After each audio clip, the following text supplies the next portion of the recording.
Hey kids, howdy and welcome to Conscious Embodiment, Astrology and Dreams with Dr. Michael Lennox, coming at you for the week of January 15th through the 21st. And this is our Pluto episode. It's all about Pluto today. I even picked a question that involved Pluto because Pluto is changing signs this coming week. It's going to be a big energetic week because of that. So there's a lot to talk about in the world of Pluto. But first, let's get to our question. Amla writes, since Pluto will be in Aquarius from 2024 until 2044, will the Aquarius sun, moon, and rising sign be equally and as powerfully affected by this particular transit? In a private reading, you already discussed my rising sign in Aquarius, but I'm curious to know if the sun and moon signs are equally affected by this. Pluto represents destruction, right? So how will that affect a person who has their sun in Aquarius? And the same question with the moon in Aquarius and even the rising sign. Is there a big difference? Wow, she literally just pulled what I've been wondering for the last 2 weeks out of my head.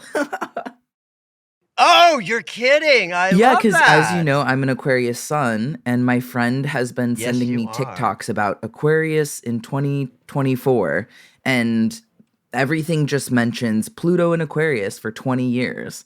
So keen Well, yes, and on this. this is one of the reasons why I object so profoundly to horoscopes. Because they're nonsense. It's horrible fucking astrology. And here's why. So let's start with that. Let's start with answering on this Yes, question from please. this perspective. I have sun in Leo.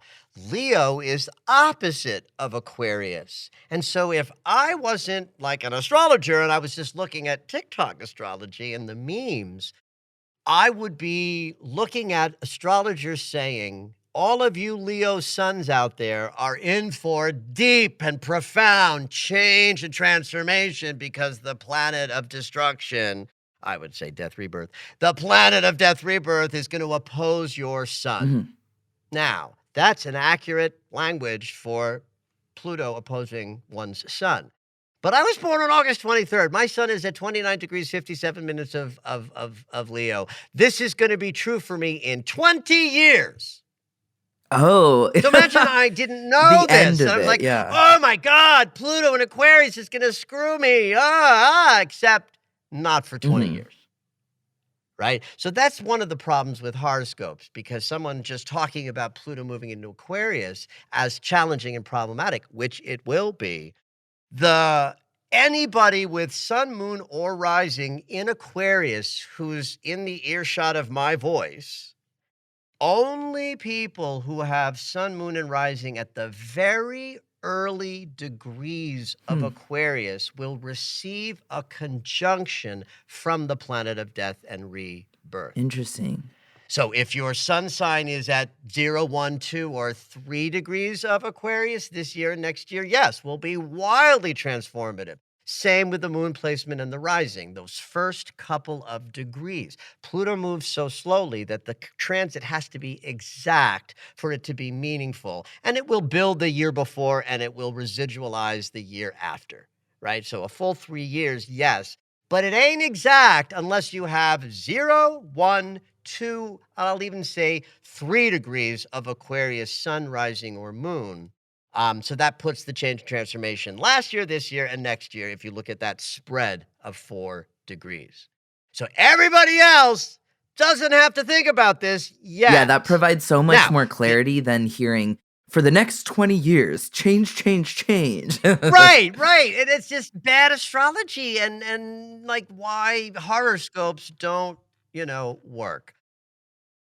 Now, there's a very big difference between the three placements, Pluto conjuncting Sun, Moon, and rising.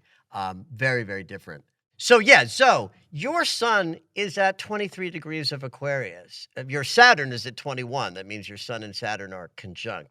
You are going to have a kind of profound level of change and transformation somewhere around 2039. Okay. Right? So it's like, you don't need to be thinking about this, kids. Like, yeah, you know what I mean? Again, 0, 1, 2, 3 degrees of Aquarius, and you're in for deep change and transformation. I think that Pluto conjuncting someone's ascendant is the most disruptive and transformative because it's the most sensitive point. The faster the energy that creates the point, the more sensitive it is. The rising sign is created by the spin of the earth in a 24-hour day. That means that point is wildly sensitive. And it's about how you meet the world and how the world sees you, your persona, your body, how you look, and how you relate to others. So when Pluto crosses over your ascendant, everything is radically up for change on every level. And the most disruptive potential for shift and change happens when Pluto's conjuncting your rising. Pluto conjuncting somebody's sun is a radical alteration of their sense of identity, who they are. And this can play out in destructive ways or in, more lofty ways. I have a pal who's got a Capricorn sun, and when Pluto crossed her sun, she was hit by a car, broke her back, and she was lying in her couch for a year. And this is a woman who made her living as like a celebrity trainer and yoga teacher of some Wow. some note in the world. Right. So radical change to her identity as she sat still in contemplation about her life due to that kind of a very overt external sense of change. Moon is about our insides. The moon is our unconscious. So Pluto crossing the moon, I think, would be the most baffling and difficult to wonder about in advance because the changes will be interior and based in unconscious patterns being hopefully reworked and rewired. So the order of intensity would be ascendant conjunctions number 1, moon conjunctions number 2, sun conjunctions number 3. But again, I cannot drive this home too much. Only if those points in your chart are at 0, 1, 2, or even 3 degrees of Aquarius. Otherwise, you can wait a year before freaking out. Cool.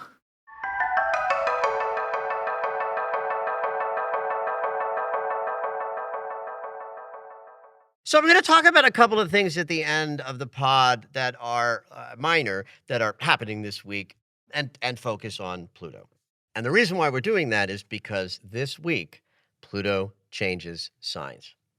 It's a very big deal for really a 2-year process that was started all of last year and finishes up this year. The act of Pluto moving back and forth between Capricorn and Aquarius is making this period of time wildly transformative. And this week we have one of those shifts. I'm going to actually give you guys the dates of Pluto's movement through the signs because when I was doing my astro overview for 2024, this information was in my notes, so I think I gave you guys the dates. And then at the end of the astro overview, someone asked about it as if maybe I hadn't done that. And I said, well, I think I did that. And I couldn't go to my notes because the 20 pages of notes were all over my office floor because I just threw them behind me as I finished. I was like, I can't look through a pile of papers to find these dates. So here we are. Pluto is in Capricorn as of this moment that we record this podcast. And if you hear it right away on Sunday night or Monday morning, Pluto will be in Capricorn. And Pluto moves into Aquarius on the 21st. That's this coming Sunday. Pluto will get to 2 degrees of Aquarius on May 3rd. He turns around and goes retrograde back into Capricorn on September 2nd. So he's inching back into the old sign where he'll stay just for a brief minute. September and half of October, he will turn around and go direct and then enters Aquarius on November 20th, where he will stay for the next 20 years. So, people with planet placements at the very end of a sign, 28, 29 degrees, have had a rough relationship with Pluto over the last year and will do so again this year because, he's touching planet points from his position in both signs, the end of Cap and early Aquarius. So real quick, those dates again. Aquarius as of Sunday, retrogrades on May 3rd, gets back to Capricorn on September 2nd, goes direct in Cap on October 12th, doesn't get any further than 29 degrees back in, and enters Aquarius November 20th for the next 20 years. Truthfully, I don't think you need to pay attention to those dates unless you have planet placement at the very end of a sign or the very beginning of a sign. Right? If that's the case, then yes, Pluto is touching you pretty directly. And if that's not the case, I don't know that that there's much value in following the movement of Pluto as he back and forths. But there is something very interesting happening this week that might bring about a level of conscious awareness of what we might have to be in touch with at the individual level as we move through all of the change and transformation that this year's going to bring.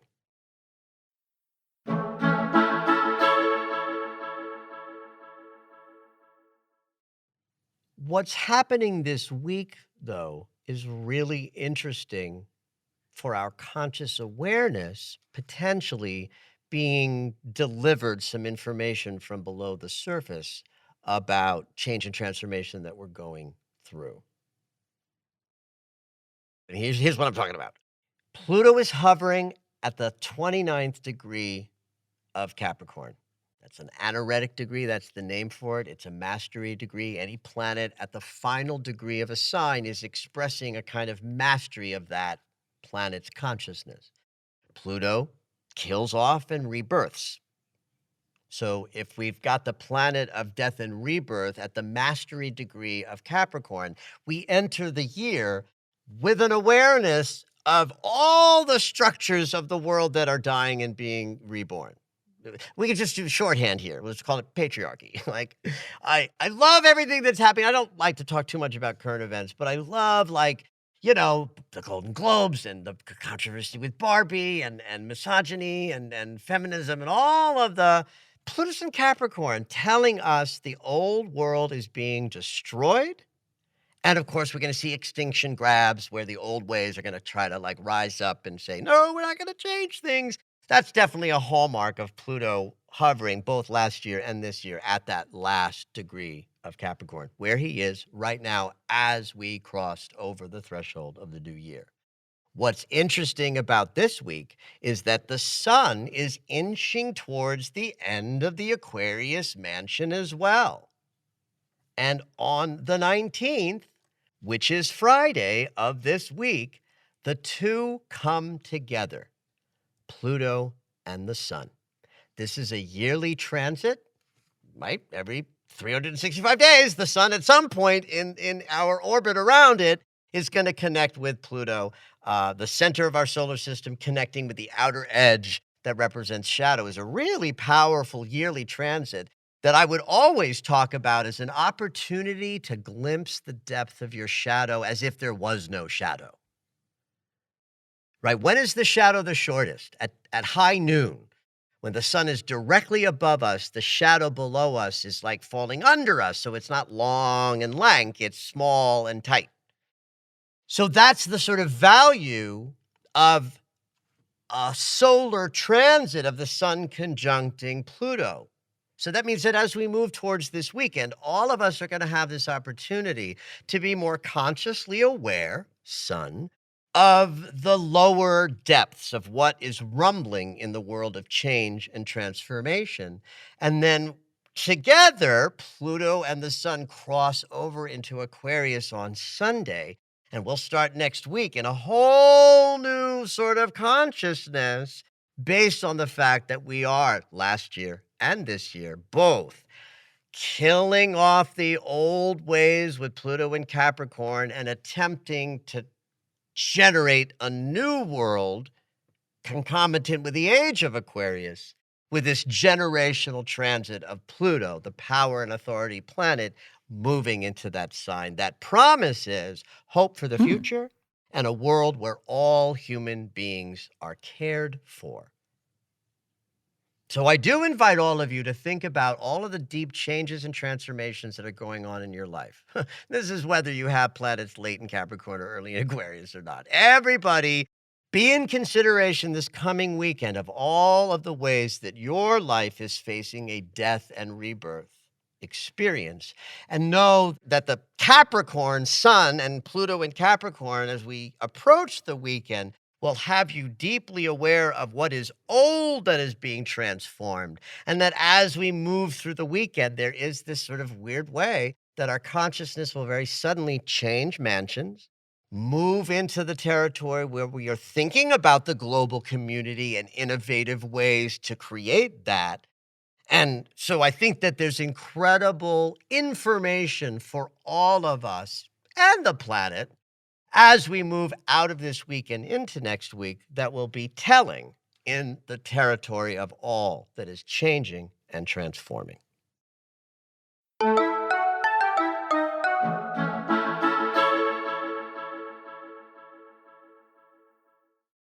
So, a couple of little extra details about Pluto's experience or our experience with Pluto over the next bunch of years. Pluto's orbit is very elliptical. So it's not like a circle. It's a long, sort of narrow oval. As such, his transit through signs is not equal. He can zip through a sign in 11 years, or in this case, a 20, but he'll even stay in some signs for as much as 34 years. He's a very slow planet, but not regular. I think the thing I want to convey the most, though, to y'all about Pluto moving into Aquarius is honoring the idea that this is a somewhat terrifying time to be alive. Like the planet just seems so unstable and nothing seems to be making that, less so as we move forward. I want to remind people of the incredible changes that took place on the planet the last time Pluto moved through Aquarius, because it was powerful then, but through destructive and difficult experiences and numinous expansive ones. The Constitution was written while Pluto was in Aquarius. In fact, some astrologers like to look at the Constitution's birth moment as a kind of foundational chart for the USA. I still think it needs to be the Declaration of Independence. But that's interesting to me. The Declaration of Independence was written while Pluto was in Capricorn. That's how we had the Pluto return of the United States in 2020, a moment of deep reckoning of the shadow of the United States. And so you've got this Capricornian shadow for the country, right? But by the time we got a little bit later into our history and Pluto was in Aquarius, no longer in Capricorn, that's when we created the Constitution, the sort of hallmark of democracy that promises a world and a country that cares for all. I think we're having some trouble meeting that Supposedly. promise, but understand that that was one of the most beautiful things that emerged out of Pluto in Aquarius.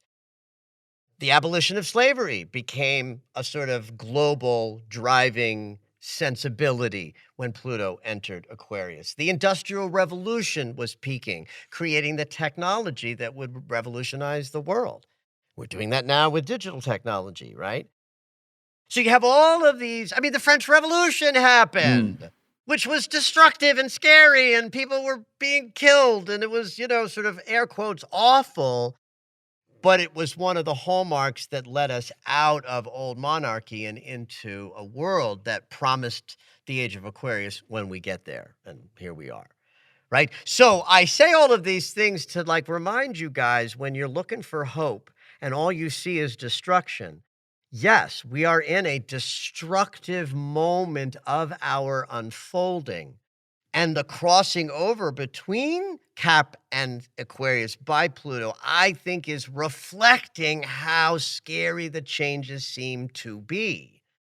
But when we surrender to them, we create a world that is part of our natural evolution. And for me, that's the promise of peace for humanity and a global community. And as I like to say, and I say it all the time, we got 2,000 years to get it right, kids. So when you're lacking hope, understand that. And the other thing I remind people of is that we plant trees, even though we know the shade they produce may not be for us. We live lives of service, serving and giving our best to the global community, and trust that the hope that you're seeking is found by the actions of serving others while we are all moving through this terrible, scary change that will, in fact, make these couple of years, as they have been, a little bit, overwhelming. And that's not slowing down anytime soon. But there really is hope in there, and Aquarius and technology and a global community driven by care for all is being born, even though at the moment it probably doesn't look like it.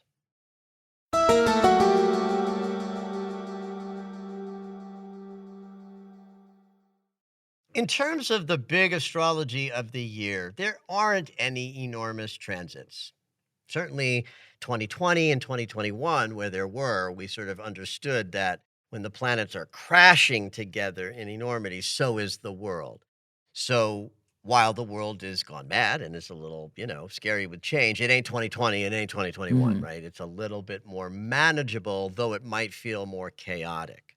So there are a handful of transits that are being enacted between the social and outer planets that are minor but pepper the year with certain sensation. And we move into a week where there might be a little less flow, a little sense of obstacles that block you, and that graceful, easy movement forward is less available. This actually peaks tomorrow, so it's been felt for a couple of weeks now. This is the peak of Saturn semi-squaring the North Node of the Moon. The North Node is about our movement forward and the flow into the future. Saturn almost always generates slowdowns of our pace based on lessons or things we need to attend to, responsibilities that might interfere with, I want this, but I got to do that first. That's all a Saturn consciousness. And a semi square is conflict energy, mild. It ain't a full square. We aren't like bumping up against, oh, this path is not mine. I call a transit like this a pace setter. Hmm. Right? We want to move fast, and the world says not so fast. And so, if you're experiencing a little blockage or delay or slowdown as you enter the new year, kind of feeling like, woohoo, I know what I want to create, and then whatever momentum you might have felt, if it slowed down a little bit last week, just respect the pace. If the obstacles slow you down, remember that the world tells you how to move more than your desires and intentions. We got to work with both what we desire and intend from the inside and how the world meets or does not meet us. Expect delays.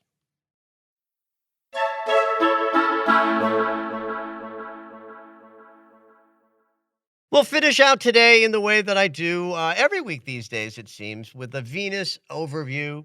Since Venus was so active with all of her activities last year and even the year before, I'm sharing each week what Venus is doing, certainly through when she returns to Leo next summer, or this summer, I should say. So Venus is squaring Neptune on Friday. So this is a blind spot moment. Venus is our heart, our emotional body, how we feel, how we relate to others in love and intimacy. Neptune is all about love too. Venus and Neptune are related in this way. Right? Venus is the lower octave of love in our bodies and in our behavior, in our humanness. And Neptune offers love that connects us from the divine spaces and the collective spaces. So when they're in harmony, love is love is love is love is love is love. But when they're in conflict, like a 90-degree square, there's going to be the shadow of Neptune, which is always something like confusion, lack of clarity, weak judgment, blind spots, being overly impressionable. We want to trust our feelings to tell us what is so, right? In fact, your feelings give you incredible guidance. The challenge is the feelings only have two-word vocabulary: yes and no. Which is actually a good thing to learn, kids. Your feelings will speak to you constantly, and they will only tell you, yes, you're safe, no, you're not. And as we move through this weekend, Friday in particular, you can't necessarily trust what your feeling body is saying to you, because we're going to have a potential tendency for romantic fantasy, being a little overly sensitive in love and intimacy, and not seeing or feeling things clearly. And so I'll add to that this is the period of time when Sun and Pluto are coming together and changing signs. So that does also mean that Thursday, Friday, Saturday, Sunday, the whole weekend coming up is, golly, interesting at the very least. Some element of our consciousness will feel this sort of blind spot confusion, and in the midst of that, we're also being sort of shown with our conscious awareness some stuff that's going on in our shadow. Thank you, Pluto. So it's a mild but juicy weekend ahead. Pay attention to what's coming up. It might give you some clues about what's in your Plutonian shadow as we seek to move through a new year. Have at it.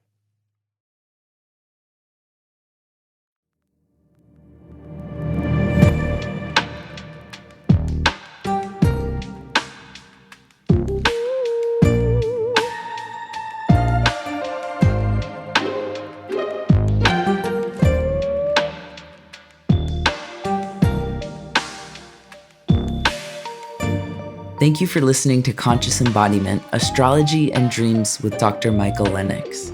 You can find us on Apple Music, the iHeartRadio app, and anywhere you find your favorite shows. Head on over to michaellennox.com for information on astrology readings, the daily Astro Alert subscription, upcoming classes, and to join the mailing list.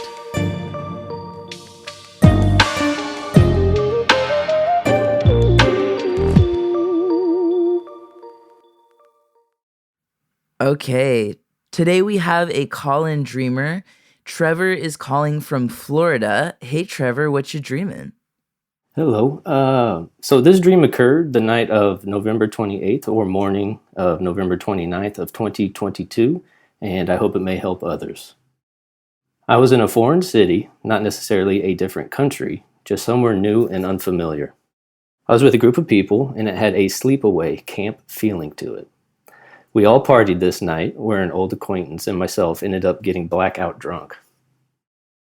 The next morning, I remember coming to with snippets of the drunken night flashing through my memory. Then the old acquaintance and I started comparing the tattoos we had given each other in our blacked out state the night before. Apparently, I tattooed a phrase along the lines of "This is our life" on, I believe, his right shoulder. And I remember we were hungoverly laughing because I had messed up on the L in life, and it looked more like an F. So we chuckled, saying the pronunciation "our fife." The intriguing part of his tattoo was that I had written it backward, so when he looked into a mirror, it would read correctly to him. I'm certain there were more, yet the only tattoo I remember receiving was on my right leg. From my knee to about my hip was just completely black around my entire thigh, except for on my quad, there was some kind of cartoon-like head or face of a lion, similar to the lion emoji in the iPhone. The worst part was how distraught I felt about ruining my thigh by blackening it out, and had no idea why I would have allowed a cartoon-like lion to be front and center. I don't remember much in between, but all of a sudden, as if dirt was being washed off in the shower, I'm seeing all of the black wash down my leg with the feeling of unmatched relief, realizing that my body wasn't completely ruined by what should have been permanent. I can't remember if the lion washed off or not, and don't believe I cared at all that much due to the feeling of relief seeing the black wash off my thigh. The last part I remember is hanging out with someone later that evening in a very different scenario. As I approached who I believe was a female, I remember being surprised at how many tattoos she had all over her body, similar to me, so we had a look of, "Oh, you too?" as I joined her. Her tattoos were spaced out like an old sailor's tattoos with that same style of art, and I had about the same amount with the same style of art as well, although completely different images. She may have had a few more than me, and our tattoos felt more like badges from experiences we had rather than artistic Yeah, pieces yeah. that we just liked. As she and I are talking and connecting, someone from my childhood, who was an adult in the dream, walked up to me with only one or two tattoos on him, and I remember feeling like we may be able to help him get more since he was admiring myself and the person I was with on the amount of tattoos we had acquired. The end. All righty. Trevor, this dream is rich. There's so many beautiful I cannot wait to dive into some of the symbols, but let me ask a couple of questions just to get a little more information. We'll start with the end. This childhood acquaintance or connection that was an adult in the dream who didn't have as many tats, and you were like, "How can we get this guy tatted up?" Can you tell me what you know about this person from your waking life, from the childhood acquaintanceship? Not much as of now. This was really someone from elementary school. We were, decent friends, kind of as you would be, only in elementary school. Any like, if you were to like, name him as like he was this on the playground, like what kind of a boy was he? Give me one Yeah, adjective. that's a good one. I would say uncertain. Ooh, you've made me very happy, and I'll explain why when we get deeper into the dream. So let's go to the other one. Do you have this old acquaintance that you got drunk with, Hmm. right? In the dream. So talk to me about him in waking life. Similar thing of like, give me an adjective or two to describe what you know from waking life about this acquaintance. He's gentle, good person, good heart. Um, Oh, what I would, that's yeah, plenty. okay, I mean, all if right. there's more, I mean, No, good enough. Yeah. yeah, okay. All right. I love this dream, Trevor. So let's just inch our way through all of the sort of storyline symbols, right? We start out that you're in a foreign city, and this is interesting because you make it clear that it might not be another country, though you use the word foreign. So that gives us interesting subtle data, right? That we're in consciousness that is new and unfamiliar for sure. But now we're not in geography, we're in psyche, right? Okay. Even though it took place in a foreign, air quotes, place, the use of those words to describe the dream is not talking about borders. It's talking about new consciousness. You are in new and unfamiliar consciousness in this dream. That's the theme of the dream. It starts just by that. Mhm. I love the sleepaway camp feel because I was a sleepaway camp kid, and there's so much that happens that's powerful in the sleepaway experience because it gives kids an opportunity to flex some muscles of independence in a Hmm. safe and contained environment free of parental control that usually results in powerful experiences for the kids. Although not always, PG, Mhm. depending on how old you are. But at any rate, the fact that the dream has a sleepaway camp feel tells me that we're in some element of you being able to have a transformative experience free of some of the authority in your life. Do you Okay. see what I'm going? Like I'm Hmm. trying to draw the picture of like what sleepaway camp is. No parents, kids safe. Hmm. So the dream is taking you into unfamiliar territory where something is being explored in a kind of youngish way. And may I ask how old you are? I am 34. Got it. So you're just at that age, 33, they sort of call a spiritual age, right? They often call it the Christ age. So right at Hmm. 34, you're like fully indoctrinated into your own consciousness of, divine connection, but still young, still early on the journey. The sleepaway camp feel tells me you're learning something. Hmm. So then I have said this 1,000 times in my life that the impulse to escape through substance is the same impulse to connect to the divine through technique like meditation, prayer, Hmm. and contemplation. Hmm. Both are us wanting to be in a better state then we're in. Mhm. One is fast and furious with great consequences, the getting drunk, right? So you're in this consciousness of escapism from your human condition. You got blackout drunk. So it's like, oh, am I going to find my connection to greater powers through escapism? This dream tells us no, that in fact, you're in a shadow consideration in this dream. So the fact that you're blackout drunk is like, that's a shadow of connecting to spirit. I want to do it fast, Mhm. so I have a drink, and then I'm in a different skin, right? If I want to do it Mhm. through technique, it takes a little more discipline. Um, Tattoos are what you say in the dream. They are a symbol of key moments in a life being recorded so they're never forgotten. That's the importance of a tattoo that says, this moment is so important. I'm going to alter my body so that my body never forgets the lesson. So I think that takes to me what's happening in the dream and amplifies it a little bit more, that we're talking about permanently recognizing the powerful moments so that we never forget them, that our tale is told on our bodies. And really, that's true. Our bodies Mhm. keep score of the whole journey and tell the tale. So you and this guy comparing the tattoos and sort of engaged in like what's happening, the fact that he's a gentle, good person from your life means that you're in consideration of this new journey as the good, gentle man that you are committed to being, right? He's not him, it's your dream. You know, a fife is a musical instrument.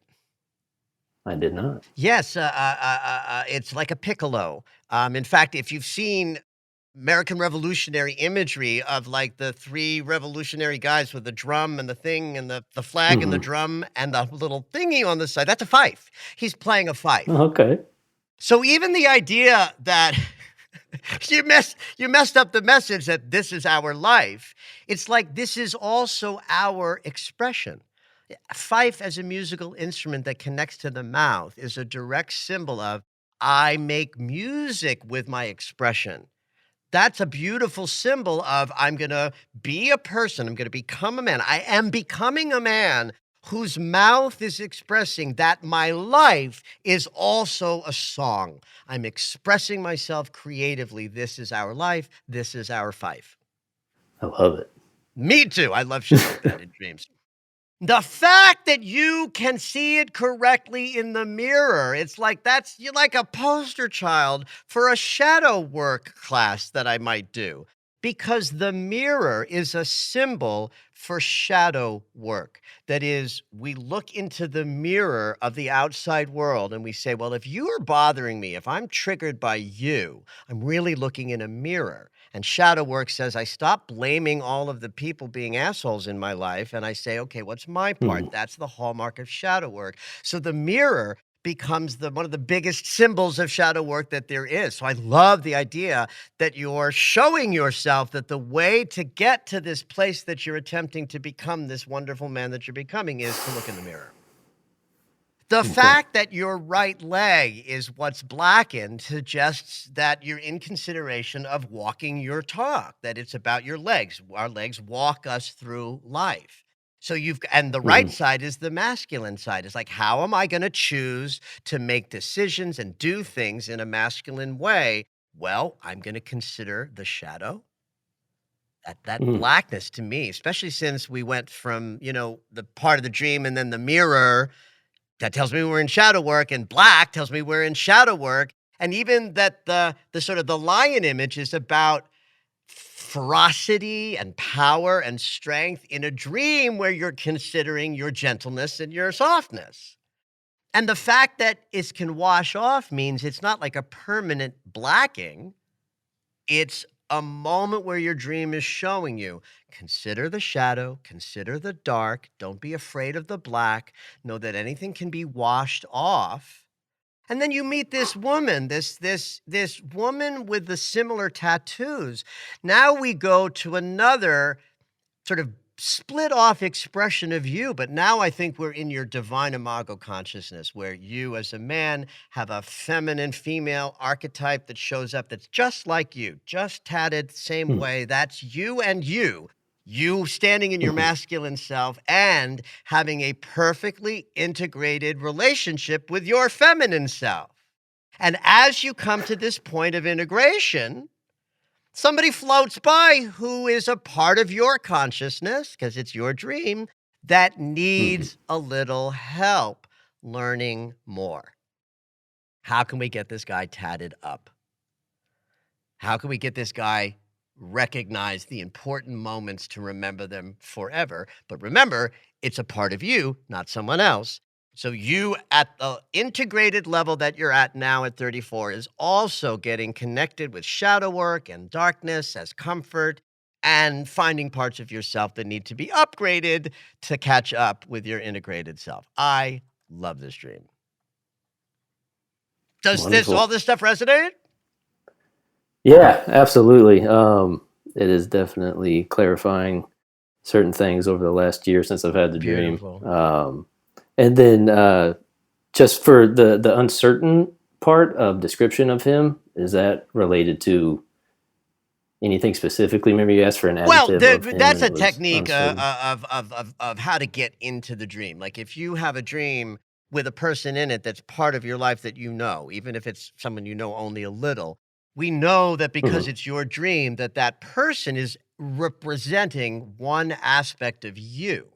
So if I Okay. then ask you to describe that person, what you say is like a trick. Your unconscious is speaking to me and telling me what part of Trevor is being expressed by that character in the dream by asking you, well, why that person? Who were they in life?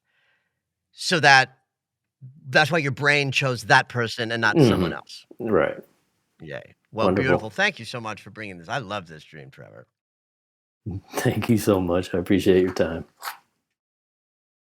Thank you for listening to Conscious Embodiment, Astrology and Dreams with Dr. Michael Lennox.